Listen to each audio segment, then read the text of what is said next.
कविता अपने माता पिता की बहुत लाडली थी। 3 बड़े भाइयों की बहन थी। कोई भी चीज़ मांगने पर उसी वक्त सामने हाजिर हो जाती थी। पूरे घर में रौब था उसका। पूरे परिवार और नौकरों पर राजकुमारी की तरह हुक्म चलाती थी। कविता का स्कूल में भी पूरा रौब था, क्योंकि बड़े घर की लाडली जो थी वह ऐसे ही अपने कॉलेज में दाखिला लिया। उसके ठाट बाट, बड़ी गाड़ी में आना जाना, हर दिन नया फैशन देखकर हर कोई उससे दोस्ती करना चाहता था। थोड़े ही दिनों में उसके बहुत से दोस्त बन गए। पूरे कॉलेज में उसकी अपनी ही एक पहचान थी। इन दिनों उसके घर एक रिश्ता आया। खानदानी लोग थे और पापा की पुरानी जान पहचान थी उनके साथ। कविता के साथ कोई ज़बरदस्ती नहीं थी, पर कविता ने फिर भी हाँ कर दी, क्योंकि वह अपने परिवार से बहुत प्यार करती थी। वह जानती थी कि वह लोग उसका अच्छा ही सोचेंगे। लड़के का नाम राज था। राज काफ़ी पढ़ा लिखा और समझदार लड़का था।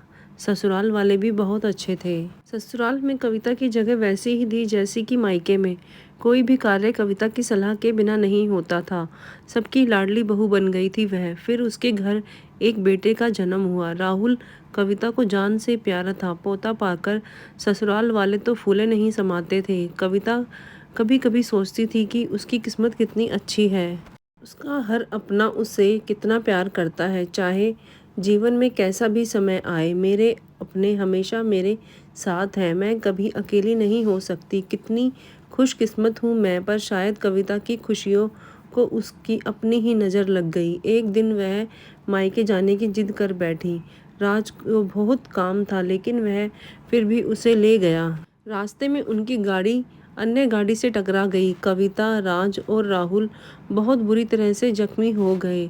काफ़ी दिनों तक इलाज के बाद राज और राहुल तो ठीक हो गए, लेकिन कविता पूरी तरह ठीक ना हो सकी। सर पर चोट लगने के कारण वह अपनी आंखों की रोशनी खो बैठी। अब कविता की किस्मत जैसे उल्टे पांव चलने लगी। मायके वाले कुछ दिनों तक तो उससे मिलने आते रहे, फिर कभी कभार फ़ोन ही करके पूछ लेते थे कि अब कैसी हो। धीरे धीरे ये सिलसिला भी कम हो गया।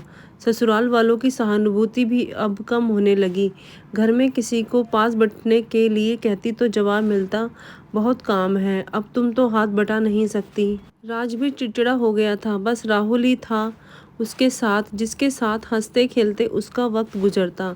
एक दिन कविता के हाथ से कुछ सामान गिर गया, जिसकी वजह से राहुल को हल्की सी चोट लग गई। कविता के सास ससुर ने राहुल को उससे अलग कर दिया कि कहीं उसके ना देखने की वजह से बच्चे को कोई नुकसान ना हो जाए। कविता अंदर से टूट चुकी थी। एक दिन उसने सबके सामने मायके जाने की इच्छा रखी तो राज उसे तुरंत मायके छोड़ आया, जैसे कि वह भी यही चाहता था। लेकिन राहुल को उसके साथ नहीं भेजा गया। कविता भी राहुल से दूर नहीं रहना चाहती थी, पर अपनी कमी के कारण उसने ज़्यादा बहस नहीं की। कविता को लगा कि वह 3-4 दिन वहाँ रहेगी तो थोड़ा हवा पानी बदल जाएगा, क्योंकि वह कितने दिनों से कहीं बाहर भी नहीं गई थी। घर वाले भी इतने दिनों बाद उसे देखकर कितने खुश होंगे।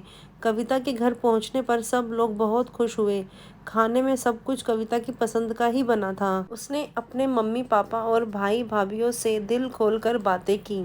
उनके छोटे छोटे बच्चे भी बुआ के साथ घुल मिल गए थे। रात को सोने के वक्त जब वह कपड़े बदलने लगी तो उसे पता चला कि उसका बैग तो बहुत भरा हुआ था। वह सब समझ गई। वह बहुत उदास हो गई। कुछ दिनों तक तो सब ठीक रहा, फिर जैसे सब बदलने लगा। सबका व्यवहार बदल रहा था। वह लोग जैसे थक चुके थे उससे। सब लोग घुमा फिरा कर पूछने लगे कि राज कब आ रहा है, उसे ले जाने। वह बहाना बना देती, जबकि वह जानती थी कि उस घर में अब उसके लिए कोई जगह नहीं है। कविता से चलते वक्त कुछ ना कुछ नुकसान हो जाता। थोड़ी बहुत टोका टाकी उसे सुनाई देती, पर वह टाल देती। एक दिन उसके हाथ से लगकर एक कीमती फूलदान टूट गया। छोटी भाभी ने बहुत हंगामा मचाया। कविता के माता पिता रोज रोज के झमेलों से तंग आ गए थे। उन्होंने राज को खुद से फ़ोन कर दिया। राज कविता को अपने घर ले गया। कविता को अपने परिवार वालों से ये उम्मीद ना थी।